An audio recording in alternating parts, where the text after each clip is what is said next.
মে মাসের 20 তারিখ, জ্যৈষ্ঠ মাস। এই হাঁসফাঁস করা গরমে অসুস্থ অবস্থায় আমরা গেছিলাম শ্রীরাধার মানভঞ্জন অনুষ্ঠানটা করতে। আমাদের কৃষ্ণ অসুস্থ, তাইও জল মুড়ি খাচ্ছে, আর আমি তো বাড়ি থেকে ওষুধ খেয়েই এসেছি পারফর্ম করতে।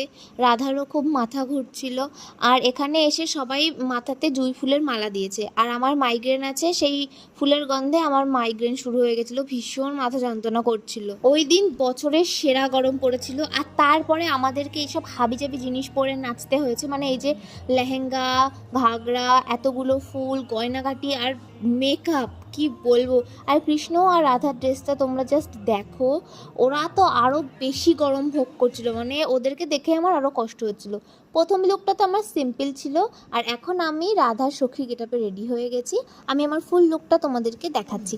আমার প্রথম গানটা ছিল মিলন হবে কত দিনে, তো সেই জন্য ওই রকম সিম্পল সেজেছিলাম, মানে কৃষ্ণের ভক্ত। আর এখন আমি রাধার সখী সেজেছি। এটা হচ্ছে আমার গেটআপ। আর এই শাড়িটা আমি পরেছি, এটা আমার ক্লাস 8-এ কিনেছিল। আমার মা আমাকে সরস্বতী পুজোয় প্রথমবার শাড়ি কিনে দিয়েছিল।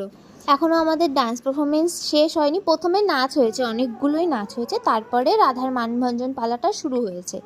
এইমাত্র আমি আর কৃষ্ণ পারফর্ম করে আসলাম। ওই যে স্বর্ণা স্ট্যান্ড ফ্যানের আগে দাঁড়িয়ে পড়েছে, আর আমি এখানে হাত পাখা নিয়ে হাওয়া খাচ্ছি। আমরা যেখানটায় বসেছিলাম এখানে একটাও পাখা ছিল না, সবার হাতেই হাত পাখা ছিল। বাট আমরা যেখানে নাচ করছিলাম, যেখানে পারফর্ম করছিলাম, সেই দিকটাতে একটা স্ট্যান্ড ফ্যান ঘোরানো ছিল। তো আমরাও চেষ্টা করছিলাম যে নাচতে নাচতে যেন স্ট্যান্ড ফ্যানের সামনে গিয়েই নাচি, যাতে হাওয়াটা পাওয়া যায়। আর এখন পালাটা হচ্ছে। যা চাও আমাদের রানীর কাছে প্রার্থনা করো।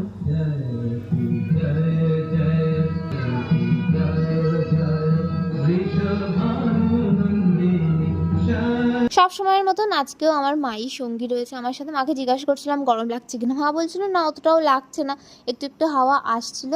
আর এই যে পারফরমেন্স চলছে, আর ওই যে সমস্ত দর্শকবৃন্দ বসে আছে। হয়ে গেছে আমাদের অনুষ্ঠান শেষ, পারফরমেন্স হয়ে গেছে। আর এত ঘাম ঘেমেছি আমরা, কি বলবো। আমি কটা ছবি তুলেছি, শুধু ঘামই দেখা যাচ্ছে ছবিগুলোতে। আমরা এখন সব জুলিগুলো খুলবো, এগুলো পরে আমরা আর কেউ থাকতে পারছি না, মানে বাঁচতেই পারছি না।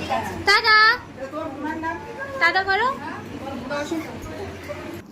আমি জুয়েলারি টুয়েলারি খুলে ফেলেছি। আর একটা জিনিস তোমাদের সাথে শেয়ার করব, আমি একটা নতুন ফাউন্ডেশন কিনেছি, আর সেটা এত ঘামের পরেও এত সুন্দর রয়েছে, আমি তো জাস্ট অবাক, আমার খুব ভালো লেগেছে।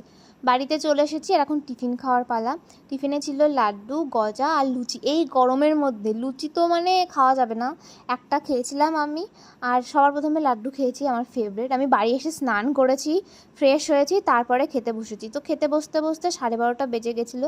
আমি আর মা ভাত